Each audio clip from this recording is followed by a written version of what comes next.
anybody else to say that they her best friend, they is not her best friend. They are there for an opportunity. They are using her for an opportunity. And the moment that they can get their opportunity, they're no longer going to be around her because they have their opportunity. It's corniness. Can y'all hear me? All right, cool. Everybody who know me, y'all know my style. She came on here claiming that, oh, everybody, I don't do this. Yes, you do. This is exactly the only thing you do. You know what I mean? Normally, I wouldn't even entertain this, but the fact that you mentioned, since this whole situation happened, everybody know I never said nothing. The only time I said something was the last time when she tried to clout chase with the whole fake thing she tried to put on Instagram before. But ever since this transpired, I never opened my mouth, never said nothing because that's not my style. And also, I would never want to disrespect her. You know what I mean? Actions speak way louder than words.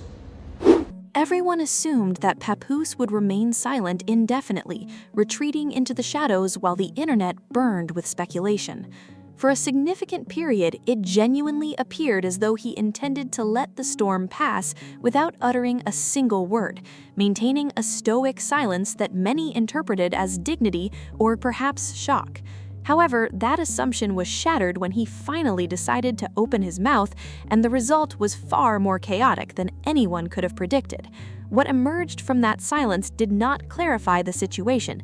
Instead, it made everything 10 times messier, creating a labyrinth of confusion and suspicion that might have been avoided had he simply stayed quiet. The cup is not merely full today, it is overflowing, spilling over onto every aspect of their public and private lives, forcing everyone to take a side in a drama that has evolved from a whisper into a roar. To understand the gravity of this moment, we must look beyond the surface-level headlines and dive into the intricate web of family dynamics, financial entanglements, and strategic maneuvering that defines this saga. This narrative is built on publicly available information and reports from insiders who have witnessed the unraveling firsthand, offering a perspective that goes deeper than the typical gossip cycle. The story did not begin with screaming matches or midnight live streams designed for viral attention.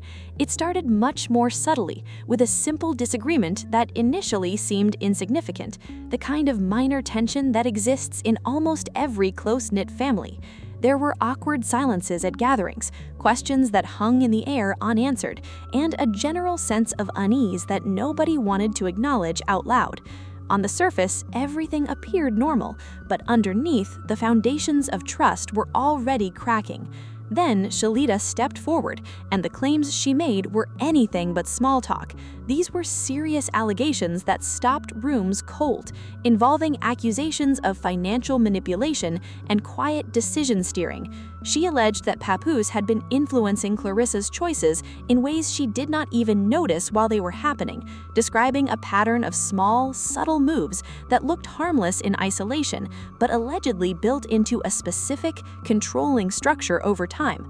When family members heard these details, some reportedly froze in disbelief, while others began questioning everything they thought they knew about the couple's dynamic. Crucially, this was not a sudden, spur-of-the-moment accusation. Shields had been sharing versions of this story consistently for months, indicating a pattern that had finally reached a tipping point where it could no longer be explained away as mere rumor. This consistency transformed the situation from hearsay into a full-blown crisis that demanded attention. For days following the initial allegations, Papoose said absolutely nothing, allowing the internet to run wild with theories and speculation. In the digital age, silence is rarely interpreted as innocence.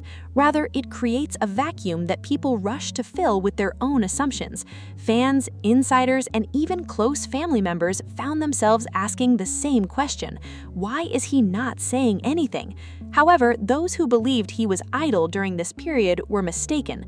Insiders report that Papoose was not sitting passively, he was moving strategically behind the scenes, reaching out to key family members and mutual friends to quietly plant doubt about the credibility of the accusers before making any public statement. He was working while quiet, constructing a counter-narrative that would support his eventual response. This approach reveals a critical insight. When you spend your silence building a defense rather than addressing the truth directly, that silence stops being a sign of dignity and starts becoming a calculated strategy. By not answering serious claims immediately, he allowed the perception of guilt to fester, but he also bought himself time to prepare a controlled response. His eventual statement was not a clean, emotional denial, but a carefully curated message that sounded like a man who had spent considerable time thinking about exactly which words to use, and, more importantly, which ones to leave out.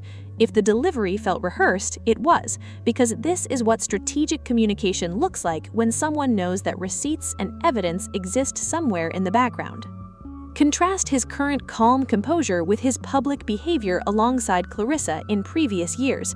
He was always visible at Win Records events, always camera-ready for business opportunities, and always present when there was something tangible to gain from the association.